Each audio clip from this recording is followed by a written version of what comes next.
नमस्कार। मेरा नाम भाऊ तोरसेकर। आप देख रहे हैं प्रतिवाद। आपने बहुत सारे वीडियो मेरे हिंदी प्रतिपक्ष इस चैनल पर देखे होंगे, लेकिन बहुत लोगों की मांग थी, इसलिए मैंने हिंदी के लिए अब अलग चैनल बनाया है जिसका नाम प्रतिवाद है।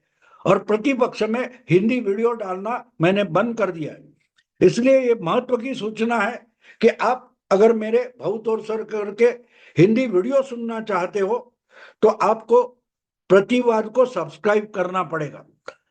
दोस्तों, आज मैं जो चुनाव होने जा रहे हैं उस पर बात करने वाला हूं। और चुनाव सिर्फ झारखंड और महाराष्ट्र के विधानसभा के लिए नहीं हो रहे। देश के बहुत सारे प्रदेश में कुछ उपचुनाव भी होने वाले हैं, और सबसे बड़े उपचुनाव, बड़ी संख्या में उपचुनाव उत्तर प्रदेश में होने जा रहे हैं। जो विधायक लोकसभा के पिछले चुनाव में एमपी बनकर, सांसद बनकर चुनकर आए, उन्होंने अपने विधायक पद का इस्तीफा दे दिया, और इसलिए वो जगह जो खाली हो गई थी, ऐसी जगह पर भी चुनाव हो रहे हैं। और ऐसी 10 सीटें अकेले उत्तर प्रदेश में, उसमें शायद एक कोई सीट है उसका उपचुनाव अभी घोषित नहीं हुआ है, लेकिन 10 में से 9 जगह ये उपचुनाव होने जा रहा है। और इस कारण से उत्तर प्रदेश में कांग्रेस और समाजवादी पार्टी में किरकिरी हो गई थी। आपको मालूम होगा, समाजवादी पार्टी और कांग्रेस की किरकिरी नई बात तो नहीं है। एक साल पहले जब मध्य प्रदेश, राजस्थान, छत्तीसगढ़, तेलंगाना इन विधानसभा का चुनाव होने जा रहा था, उस वक्त इंडी अलायंस बनी थी, जिसका एक हिस्सा अखिलेश यादव की समाजवादी पार्टी भी थी। पटना, बंगलोर, मुंबई, जहां जहां इंडी अलायंस का सम्मेलन हुआ, उसमें अखिलेश यादव हाजिर रहे थे। लेकिन उसके बाद जब 4 राज्यों का विधानसभा चुनाव आ गया, तब वहां भी इंडी अलायंस करके लड़ेंगे, ये जो भूमिका अखिलेश यादव पेश कर रहे थे, उसका उसको कांग्रेस ने अनदेखा किया।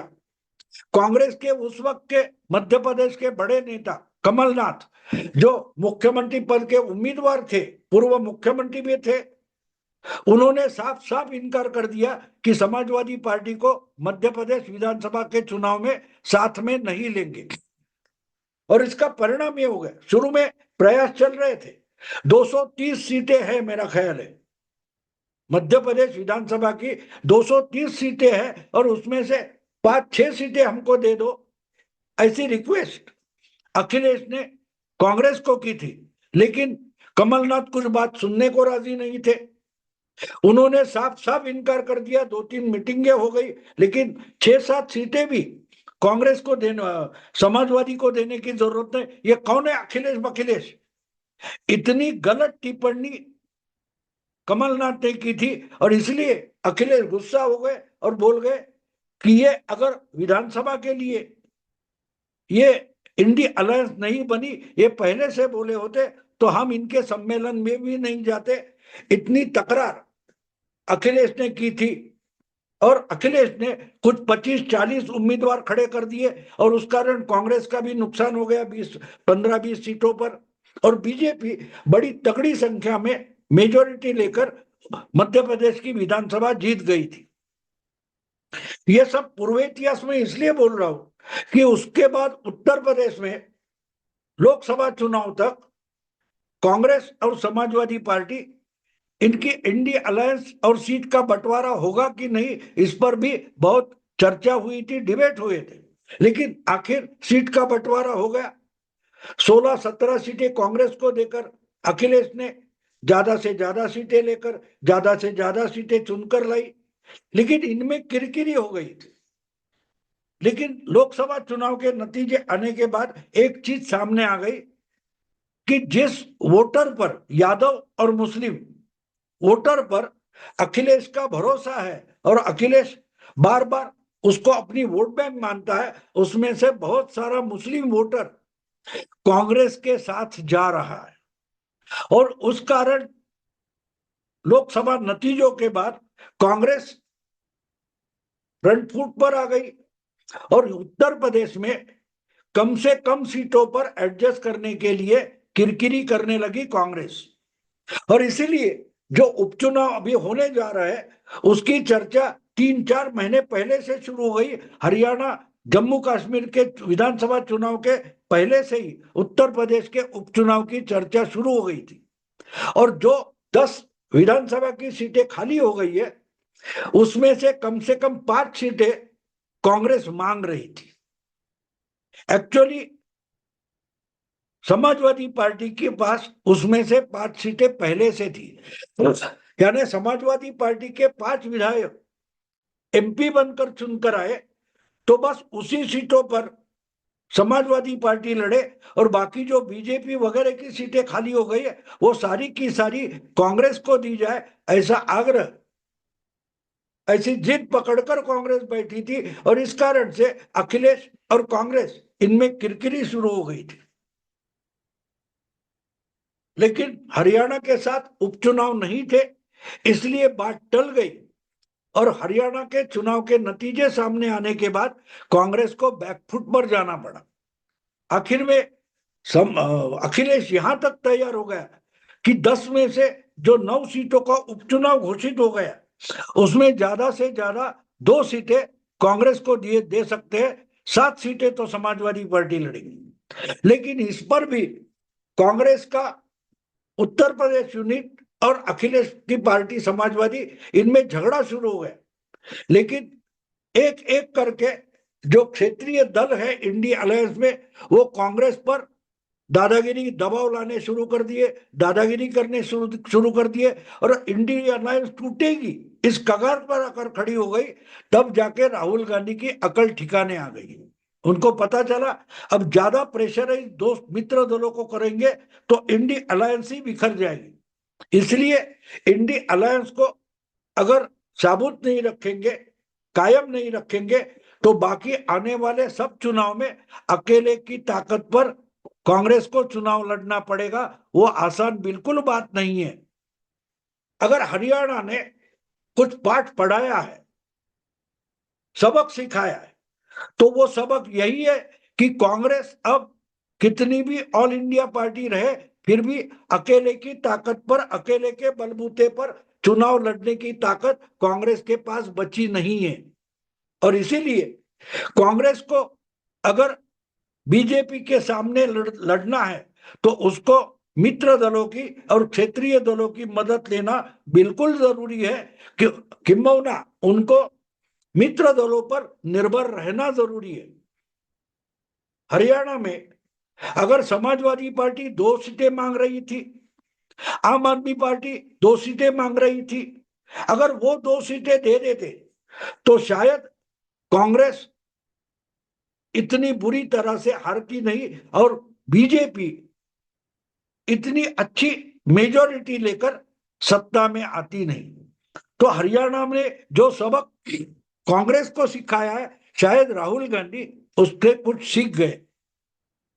और इसलिए सबसे पहले सबसे बड़ा दल इंडिया अलायंस में कांग्रेस है, वैसा ही सबसे बड़ा 2 नंबर का दल समाजवादी पार्टी है, उसको संभालना जरूरी है। और इसीलिए राहुल गांधी इतने बैकफुट पर चले गए कि बोले कि भाई 9 की 9 सीटें समाजवादी पार्टी ही लड़े, हमें नहीं चाहिए। क्योंकि राहुल गांधी प्रेफरेंस, प्राधान्य क्रम समझ गए कि आज बीजेपी हारती भी है ये दिखाना जरूरी है, उत्तर प्रदेश में बीजेपी संभल नहीं गई है ये दिखाना जरूरी है। ये समझकर राहुल गांधी ने बैकफुट पर जाकर अखिलेश को बोला कि ठीक है 9 चुनाव हो रहे, हमको एक भी सीट नहीं चाहिए, कांग्रेस को पूरी की पूरी 9 सीटें समाजवादी पार्टी ही लड़े। क्योंकि सीट का बंटवारा आसान है, वोट का बंटवारा बड़ा महंगा पड़ता है। अगर कांग्रेस और समाजवादी पार्टी अलग अलग लड़ते तो वोटों का बंटवारा होता और उसका फायदा बीजेपी को मिल जाता। इसलिए बीजेपी हारती है ये लोगों को दिखाना और समझाना अगर जरूरी है, तो बीजेपी के खिलाफ जो भी पार्टी है वो अगर जीतती है तो उसका मतलब कांग्रेस ही जीत गई है, ऐसा प्रचार कर सकते हैं। जैसे हमने कश्मीर में देखा, कश्मीर में कांग्रेस का पूरा सुपड़ा साफ हो गया। जम्मू में एक ही एमएलए इनका चुनकर आया और पूरे जम्मू कश्मीर विधानसभा में सिर्फ 6 एमएलए कांग्रेस के आ गए, वो भी उमर अब्दुल्ला की पार्टी से हाथ मिलाने के बाद। फिर भी कांग्रेस ऐसा जश्न मना रही थी कि जम्मू कश्मीर में मानो नेशनल कॉन्फ्रेंस नहीं, कांग्रेस ही जीत गई। जब हार होती है तो मुंह छुपाने के लिए कांग्रेस हमेशा दिखा देती है कि बीजेपी हारी है। तो बीजेपी हारी है इसका मतलब कांग्रेस जीती, ऐसा होता नहीं। फिर कांग्रेस क्या बोलेगी, इंडिया अलायंस जीत गई। अगर अकेली की ताकत कांग्रेस की बढ़ती है तो कांग्रेस बोलेगी कांग्रेस जीत गई। लेकिन जब कांग्रेस नहीं जीतती और बीजेपी की संख्या कम होती है तो कांग्रेस बोलती है कि देखो इंडिया अलायंस जीत गई और इंडिया अलायंस ने बीजेपी को हराया। लेकिन अपनी ताकत बढ़ेगी तो बोलेगी कांग्रेस ने बीजेपी को हराया। तो ये जो गेम उत्तर प्रदेश में राहुल गांधी खेलने निकले थे, उसमें मायावती ने अड़ंगा लगा दिया। 2014 में मायावती की पार्टी लोकसभा में उसका सुपड़ा साफ हो गया था। 80 में से एक भी सीट मायावती की पार्टी जीत नहीं पाई थी, बिल्कुल जीत नहीं पाए थे।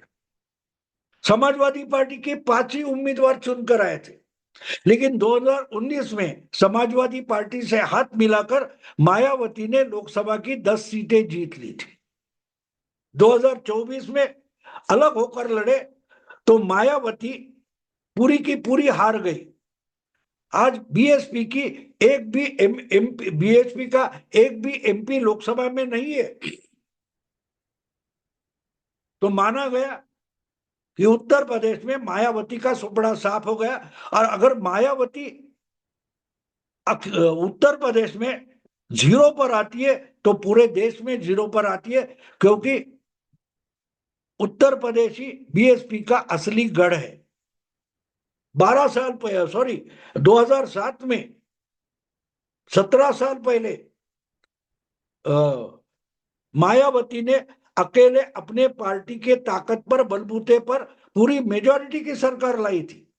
लेकिन आहिस्ते आहिस्ते इसकी ताकत इतनी घटती गई कि पिछली लोकसभा में बीएसपी 20, 22, 24% वाली पार्टी अब 5-6% पर आ गई है। तो उससे अगर निकलकर सामने आना है तो हर चुनाव लड़ना पड़ेगा। वैसे देखिए तो पिछले 3 दशकों से बीएसपी और मायावती सैद्धांतिक तौर पर उपचुनाव लड़ती नहीं, उपचुनाव लड़ती नहीं। 2018 में जब योगी बाबा मुख्यमंत्री बन गए और केशव प्रसाद मौर्य उप मुख्यमंत्री बन गए, तो वो दोनों की जो लोकसभा की सीटें थी वो खाली हो गई थी और वहां उपचुनाव हो गया। वो भी चुनाव मायावती ने नहीं लड़ाया था, कैंडिडेट खड़े नहीं किए थे। हाँ, लेकिन समाजवादी पार्टी हमेशा सब चुनाव उत्तर प्रदेश में लड़ती है और उन्होंने फूलपुर और गोरखपुर का चुनाव लड़ा था। तो जब वोटिंग के लिए 2 दिन बचे थे तो अचानक मायावती प्रसन्न हो गई और उन्होंने अपने कार्यकर्ताओं को, अपने केडर को बता दिया कि उपचुनाव में समाजवादी पार्टी के कैंडिडेट चुनकर आए, इसलिए प्रयास करो बीएसपी का सारा वोट समाजवादी पार्टी अखिलेश के पार्टी को मिलना चाहिए। ऐसा एक गेम मायावती ने खेला था, वो चाल सक्सेसफुल हो गई और दोनों उपचुनाव जीतने के बाद अपना जश्न मनाने के लिए, विजय मनाने के लिए अखिलेश सीधे उठकर मायावती के घर पर निकल गए थे। उन्होंने खुद जाकर मायावती का आभार माना था। ये मैं इसलिए याद दिलाना चाहता हूं कि उसके बाद 2018 के वो जो चुनाव थे उसमें समाजवादी पार्टी के 2 कैंडिडेट जीत गए और मायावती के सपोर्ट से जीत गए। तो वहां समाजवादी पार्टी और बहुजन समाज पार्टी के एकजुट की नींव रखी गई थी। उन दोनों ने मिलकर तय कर दिया कि 2019 का चुनाव एसपी बीएसपी मिलकर गठबंधन बनाकर लड़ेंगे और 2 सीटें कांग्रेस को छोड़कर बाकी सब सीटें आधी आधी करके मायावती और अखिलेश लड़े थे। मुलायम जिंदा थे और मुलायम भी मायावती के साथ मंच पर आकर बैठे थे और उसका फायदा मायावती को मिल गया। लेकिन लोकसभा चुनाव खत्म होने के बाद सिर्फ 2 महीने में मायावती ने गठबंधन तोड़ दिया था और इस ढंग से तोड़ दिया कि फिर 5 साल समाजवादी पार्टी के खिलाफ मायावती बयानबाजी करती रही और उपचुनाव तो लड़ती नहीं थी और विधानसभा में फिर से मायावती का सुपड़ा साफ हो गया। 2022 के चुनाव में मायावती के सिर्फ 2 विधायक चुनकर आए। उसके बाद लोकसभा में तो और नुकसान हो गया और अब अपना अस्तित्व अपना वजूद दिखाने के लिए मायावती को लोकसभा का चुनाव लड़ना सख्ती हो गई है, जबरदस्ती हो गई है और इसलिए मायावती मैदान में उतरी है क्योंकि उनको मालूम है पिछले लोकसभा चुनाव में मायावती का जो मुस्लिम वोटर है वो पूरा का पूरा हाथ से निकलकर समाजवादी पार्टी के साथ और कांग्रेस के साथ चला गया। थोड़ा बहुत जाटव वोट था और दलित वोट थे, वो भी घटकर समाजवादी पार्टी या कांग्रेस के साथ चले जा रहे और बचे कुचे जो कुछ है वो बीजेपी के साथ चले जा रहे। अभी फिर से अगर ताकत नहीं लगाई और ना चुनाव लड़े तो आहिस्ते आहिस्ते मायावती के हाथ से पूरा का पूरा वोटर निकल जाएगा, इसका जो डर है इसीलिए मायावती उपचुनाव में उतरी है और अचानक से इस उपचुनाव में मायावती ने अपने उम्मीदवार उतार दिए। अब देखिए मायावती जब चुनाव में उतर जाती है यानी बीएसपी चुनाव में उतर जाती है तो उनको जो वोट मिलेंगे वो बीजेपी के तो नहीं हो सकते, उनको वोट जाटों के मिलते ही है लेकिन बाकी छोटे मोटे जो दलित जातियों के वोट है वो तो अगर मायावती मैदान में नहीं होगी तो अखिलेश के पास जाएंगे, बीजेपी के पास जाएंगे, कांग्रेस के पास जाएंगे। तो अगर उनको निकालती है तो बीजेपी का नुकसान तो होने वाला नहीं है लेकिन लोकसभा में जो दलित और मुस्लिम वोट कांग्रेस और समाजवादी पार्टी के साथ चला गया था वो मायावती के पास वापस आ सकता है। तो पिछले लोकसभा चुनाव में यूपी के लड़के जो एक साथ आ गए थे उन्होंने चमत्कार किया था, उसकी काट मायावती ने निकाली है। मायावती के पार्टी को उसका फायदा शायद बिल्कुल नहीं होगा, बिल्कुल नहीं होगा, लेकिन नुकसान भी मायावती का नहीं होगा क्योंकि अब सीटें जीतना दूर की बात है।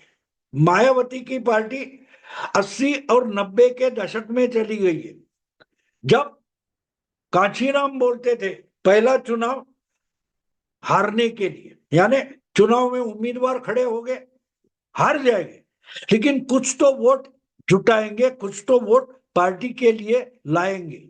तो इसलिए हार से कोई मतलब नहीं, जीतने से कोई मतलब नहीं, मतलब है तो वोट जुटाना, यही तो मकसद होना चाहिए। और इसलिए काशीराम बोलते थे पहला चुनाव हारने के लिए, दूसरा चुनाव हराने के लिए। यानी हम जीतेंगे तो नहीं लेकिन हम जिस ढंग से हमारे लिए वोट बटोरेंगे तो दूसरे किसी के वोट काटेंगे और उसका नुकसान करेंगे, मतलब दूसरा चुनाव किसी को हराने के लिए। तो इसी ढंग से बीएसपी उत्तर प्रदेश में आहिस्ते आहिस्ते करके खड़े हो गई और अपने बलबूते पर सत्ता तक पहुंची थी।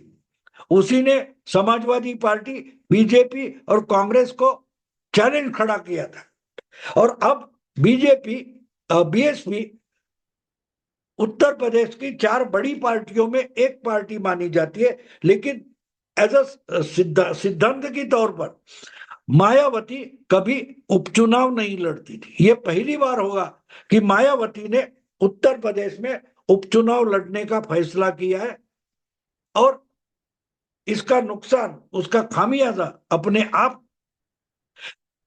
समाजवादी पार्टी को उठाना पड़ेगा, भुगतना पड़ेगा। क्योंकि पिछले लोकसभा चुनाव में ये सब वोटर कंसोलिडेट होकर समाजवादी पार्टी, कांग्रेस, इनके साथ, इंडी अलायंस के साथ चले गए थे। अब मायावती वो वोटर अपने पास वापस लाना चाहती है। यानी अगर तीसरा अल्टरनेटिव होगा तो बहुत सारे वोटर ऐसे होते जो बीजेपी नहीं चाहिए, इसीलिए समाजवादी या कांग्रेस पार्टी के अलायंस के साथ जाएंगे। वो अगर बीएसपी तीसरा अल्टरनेटिव बनती है तो उनके साथ चले जाएंगे। और इसलिए मायावती अगर उपचुनाव में उतरी है तो उसका नुकसान समाजवादी पार्टी को होगा। लेकिन और एक बात सामने आ जाएगी, और वो बात यह है कि मायावती फिर से उत्तर प्रदेश में अपने पैर जमाना चाहती है। और जब मायावती के पैर जमेंगे तो जिस वोट पर इंडी अलायंस, अखिलेश और राहुल निर्भर रहते हैं, उस वोट में ही नुकसान शुरू हो जाएगा। और इसीलिए मायावती का चुनाव लड़ना बीजेपी के लिए एक अच्छी बात साबित हो सकती है। मायावती की जो माया है उसका नुकसान यूपी के लड़कों को भुगतना पड़ेगा। देखते 23 नवंबर को मतों की गिनती होगी, रिजल्ट क्या आते। अभी यही रुकता हूं। अगर ये वीडियो पसंद आए तो लाइक कीजिए, शेयर कीजिए और प्रतिवाद को सब्सक्राइब कीजिए। नमस्कार।